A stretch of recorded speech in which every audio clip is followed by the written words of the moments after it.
ازادي هغه څوک پوهیږي چې ازادي لیدلې وي، څوک چې ننګ ولري، څوک چې ویښ وجدان ولري، چې ځینې خلک ورته ضمیر وایي، او د خدای پاک په امر ایمان ولري، ځکه چې ځان، کورنۍ، ولس او وطن د خدای پاک لخوا ډالۍ نعمت دی.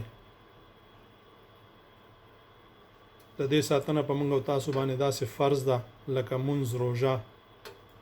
خپل ځان، کورنۍ، ګاونډي، خپلوانو، جومات، ښوونځي، دیرې، بازار، دین، ولس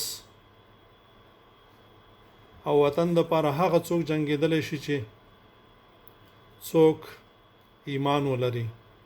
ډېر علم نه، ډېر علم ته اړتیا نه ده، ډېر ایمان ته اړتیا ده. څوک چې ایمان ولري هغه بیا په ځان جنګېدی شي، هغه په ایمان جنګېدی شي، هغه خپلې کورنۍ دپاره، خپل ولس دپاره، خپل قام دپاره، خپلې خاورې دپاره جنګېدی شي.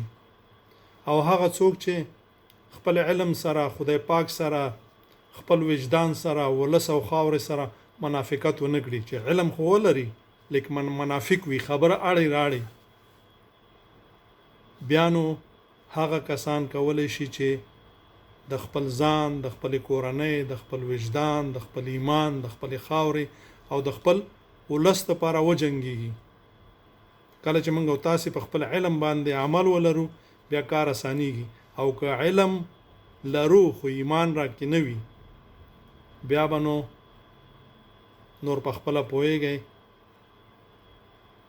قضاوت په تاسو ته چې خپل وجدان، خپل اند هره فیصله درکړه هغه وکړئ. السلام علیکم ورحمت الله.